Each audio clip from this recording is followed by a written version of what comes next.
ఉగ్రవాద కార్యకలాపాలు చేస్తున్నారని విజయవాడలోని ఇంచిపేటకు చెందిన ముగ్గురు యువకులను పోలీసులు అదుపులోకి తీసుకున్నారు. ఈ రోజు వారిని కోర్టు ముందు హాజరుపరచగా న్యాయస్థానం ఏప్రిల్ 6 వరకు రిమాండ్ను విధించింది. అయితే యువకులకు ఉగ్రవాదుల లింకులున్నాయని ప్రచారం జరిగిందని ఇది ఒక కుట్ర అన్నారు న్యాయవాది. ఇంకా మరింత సమాచారం మా విజయవాడ ప్రతినిధి యాకూబ్ అందిస్తారు.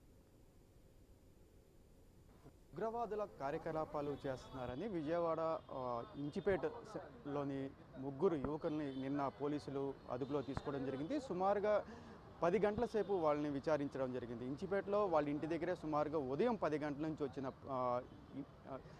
కేంద్ర బలగాలతో పాటు స్థానికంగా ఉన్న పోలీసులు కూడా సుమారుగా ఉదయం 10 గంటల నుండి సాయంత్రం 6 గంటల వరకు పూర్తిగా విచారించిన పరిస్థితి కూడా ఉంది. నిన్న రాత్రి కూడా ఆ ముగ్గురిని అదుపులో తీసుకోవడం, అదేవిధంగా స్టేషన్లో విచారించడం కూడా జరిగింది. అయితే విజయవాడ కోర్టులో ఆ ముగ్గురిని తీసుకురావడం జరిగింది. జడ్జి ముందు హాజరుపరిచే నేపథ్యంలో లోపలికి తీసుకెళ్ళడం జరిగింది.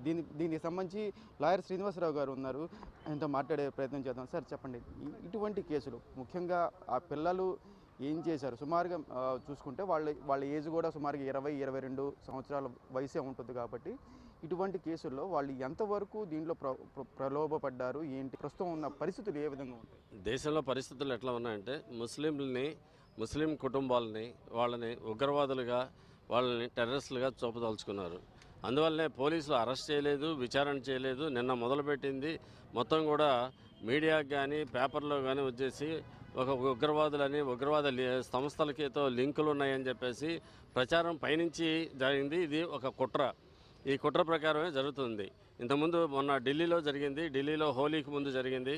తర్వాత ఢిల్లీలో రంజాన్ పండుగ 4 రోజులు కూడా కాలేదు. ఇప్పుడు వాళ్ళ తండ్రులను, వాళ్ళ ఫ్యామిలీ మెంబర్స్ని వాళ్ళందరూ కూడా కలిసాము. వాళ్ళందరూ కూడా 22, 23, 24 సంవత్సరాల పిల్లలు. తర్వాత ఇంటర్మీడియట్, డిగ్రీ చదివారు వాళ్ళు. తర్వాత తండ్రి వాళ్ళు కూడా చిన్న చిన్న వ్యాపారాలు వాళ్ళు చేసుకునేవాళ్ళు. ఇక్కడ వించిపేట, భవానీపురంలో వాళ్ళు ఉంటున్నారు. నిన్న ఉదయం వాళ్ళు 10 గంటలకు వచ్చారట. 10 గంటలకు వచ్చేసి ఒక 15 మంది మొత్తం 3 ఇళ్లలో కూడా ఒకేసారి ఇచ్చేసి ఉదయం నుంచి సోదాలు చేసి సాయంకాలం 5 గంటల దాకా చేసామని చెప్పారు. లేకపోతే ఇంకో చట్టానికి కానీ కొంత ప్రొసీజర్ ఉంటుంది. నువ్వు అరెస్ట్ చేసేటప్పుడు, సోదా చేసేటప్పుడు కానీ ఇప్పుడు ఇక్కడ చూస్తూ ఉంటే ముందుగా ఒక ప్రచారం చేసి రావడం, మాకేం తెలియదు, పైనుంచి వచ్చిన ఆర్డర్స్ అని చెప్పేసి పోలీసులే చెప్తున్నారు ఈరోజు. ఇవి వాళ్ళుగా ఇక్కడ విజయవాడ పోలీసులు చేసింది కాదు, పైనుంచి మాకు వచ్చింది, దాని ప్రకారం చేస్తున్నాం, మా డ్యూటీ మేము చేస్తున్నామని వాళ్ళ తండ్రి అడిగినప్పుడు చెప్పారట. సెంట్రల్ ఇంటెలిజెన్స్ వాళ్ళు కూడా స్వయంగా వాళ్ళు వచ్చి ఇక్కడ వాళ్ళు ప్రూఫ్స్తో వచ్చి పరిశీలించిన తర్వాత అరెస్ట్ చేశారని పోలీసులు చెప్తున్నారు. దీంట్లో ప్రూఫ్స్ ఏమి ఉండవండి. యాక్చువల్గా మన రాష్ట్రంలో ఏంటంటే సోషల్ మీడియాలో చాలా నేరాలు జరుగుతున్నాయి. సోషల్ మీడియా నియంత్రణ జరగాలని చెప్పేసి రాష్ట్ర ప్రభుత్వం కూడా దీనికి సోషల్ మీడియాకి సంబంధించిన ఒక చట్టం తీసుకొస్తున్నామన్నారు, పిల్లలకు సంబంధించిన దానికి. అట్లాగే మొత్తం సోషల్ మీడియాకి సంబంధించి సెంట్రల్ గవర్నమెంట్ ఒక యాక్ట్ తీసుకొని రావాలని చెప్పేసి అంటున్నారు.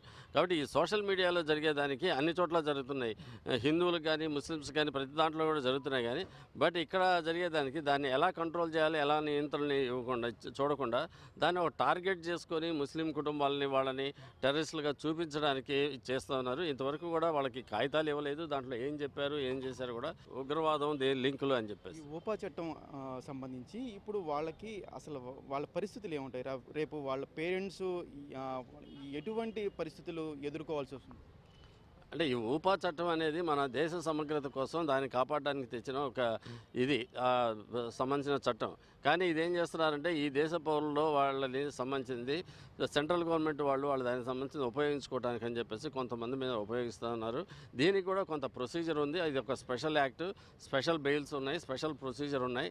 ఇప్పుడు వచ్చిన ఈ సోదాలు కూడా నిన్నటి నుంచి జరిగిన సోదాలు కానీ, ఈ అరెస్టులు కానీ ఏది కూడా ఆ చట్టం ప్రకారం జరగలేదు.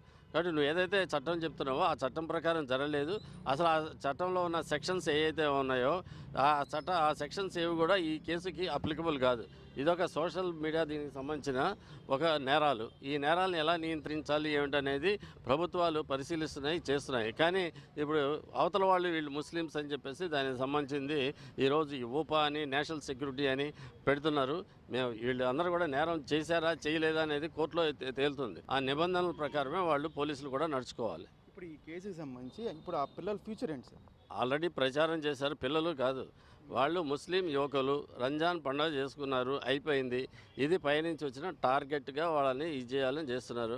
కాబట్టి ఇక్కడ రహంతుల్లానో లేకపోతే ఇంకా డానిషో లేకపోతే ఇంకో పేర్లు ఏం అక్కర్లేదు.